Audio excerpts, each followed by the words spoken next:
സംസ്ഥാന സർക്കാർ കോടികൾ ഒരു വശത്ത് പാഴാക്കുന്നു, മറുവശത്ത് കോടികൾ കുടിശ്ശിക. ഇങ്ങനെ പോയാൽ കേരളം എവിടെ എത്തി നിൽക്കും? കേര കർഷകർക്കുള്ള പണം കൈവിട്ടിരിക്കുകയാണ് കേരളം എന്നാണ് റിപ്പോർട്ടുകൾ. 8 കോടി കേന്ദ്രത്തിന് തിരിച്ചു കൊടുത്തു. ഇതിനിടയിൽ 143 കോടി കുടിശ്ശിക. പണം തരാതെ സേവനമില്ലെന്നുറച്ച് കമ്പനികൾ. സമരം അവസാനിപ്പിച്ചാൽ തരാമെന്ന് സർക്കാർ. ദുരിതത്തിലായി രോഗികൾ. രണ്ടും കേരളം സജീവമായി ചർച്ച ചെയ്യുകയാണ്. ഏറെ പ്രതിസന്ധികൾ നേരിടുന്ന കേര കർഷകർക്കായി കേന്ദ്ര നാളികേര വികസന ബോർഡ് സ്വമേധയാ അനുവദിക്കുന്ന തുക പോലും കേരളം ശരിയായി വിനിയോഗിക്കുന്നില്ല. മറ്റ് തെക്കേ ഇന്ത്യൻ സംസ്ഥാനങ്ങൾ കേന്ദ്ര നാളികേര വികസന ബോർഡിൽ നിന്ന് കോടികൾ ചോദിച്ചു വാങ്ങി ഉപയോഗിക്കുമ്പോഴാണ് കേരളത്തിന്റെ അനാസ്ഥ.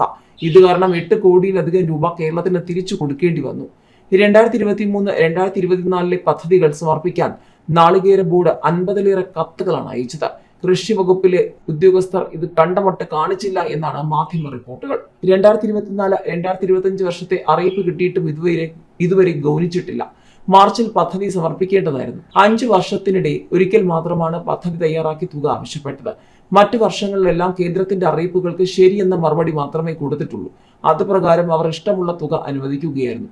പദ്ധതി തയ്യാറാക്കി പണം വാങ്ങിയാൽ അത് നടപ്പാക്കിയെന്ന് ഉറപ്പുവരുത്തണം. അതിനൊന്നും മെനക്കെടാൻ ഉദ്യോഗസ്ഥർ തയ്യാറല്ല എന്നുള്ള ആക്ഷേപങ്ങളാണ് ഇപ്പോൾ ഉയരുന്നത്. 2017-18 മുതൽ 2021-22 വരെ അനുവദിച്ച തുക ശരിയായി വിനിയോഗിക്കാത്തത് കൊണ്ടാണ് 8 കോടി തിരിച്ചടയ്ക്കേണ്ടി വന്നത്. തെങ്ങ് പുനരുദ്ധാരണ പദ്ധതിക്കും പ്രദർശനത്തോട്ടം ഒരുക്കാനുമായാണ് ബോർഡ് പ്രധാനമായും സഹായം നൽകുന്നത്. തുക വിനിയോഗിച്ച സ്ഥലത്തെ പരിശോധനയ്ക്ക് പോലും നാളികേര വികസന ബോർഡുമായി സഹകരിക്കാൻ കൃഷി വകുപ്പ് തയ്യാറായില്ലെന്നാണ് പരാതി.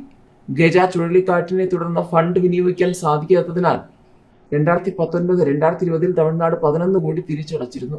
കേരകൃഷിയിൽ 2ാം സ്ഥാനക്കാരായ കർണാടകത്തിന് കഴിഞ്ഞ സാമ്പത്തിക വർഷം അനുവദിച്ചത് 17 കോടിയാണ്. അധിക തുകയായി 240 കോടി ആവശ്യപ്പെട്ടപ്പോൾ 50 കോടി വീണ്ടും നൽകി. 12 കോടി അധികമായി കൂടുതൽ ചോദിച്ച തമിഴ്നാടിന് 6 കോടിയും 5 കോടി ആവശ്യപ്പെട്ട ആന്ധ്രയ്ക്ക് മുഴുവൻ തുകയും നൽകി.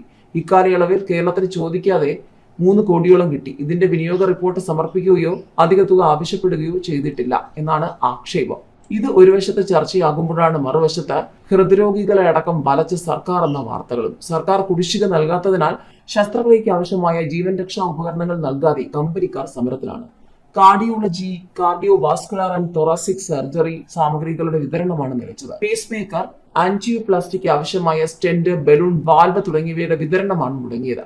സംസ്ഥാനത്തെ 19 സർക്കാർ ആശുപത്രികൾ ആകെ 143 കോടി രൂപയാണ് കുടിശ്ശിക ഇനത്തിൽ നൽകാനുള്ളത്. പാലക്കാട് ജനറൽ ആശുപത്രി 1.5 കോടി രൂപ കുടിശ്ശിക ഇനത്തിൽ നൽകിയതോടെ അവിടുത്തെ സമരം കമ്പനികൾ അവസാനിപ്പിച്ചെങ്കിലും മറ്റിടങ്ങളിൽ സമരം ശക്തമാണ്. എല്ലാ ആശുപത്രികളിലും ഇനി ഒരാഴ്ചത്തേക്കുള്ള ശസ്ത്രക്രിയാ ഉപകരണങ്ങൾ മാത്രമാണ് ഉള്ളത്. 2022 ഒക്ടോബർ മുതലുള്ള കുടിശ്ശികയാണ് കമ്പനികൾ ആവശ്യപ്പെടുന്നത്. എന്നാൽ സമരം അവസാനിപ്പിച്ചാൽ പണം അനുവദിക്കാമെന്ന നിലപാടിലാണ് സർക്കാർ. ഈ മത്സരത്തിനിടെ ആശങ്കയിലാകുന്നത് രോഗികളാണെന്നാണ് ഏറ്റവും പുതിയ മാധ്യമ റിപ്പോർട്ടുകൾ.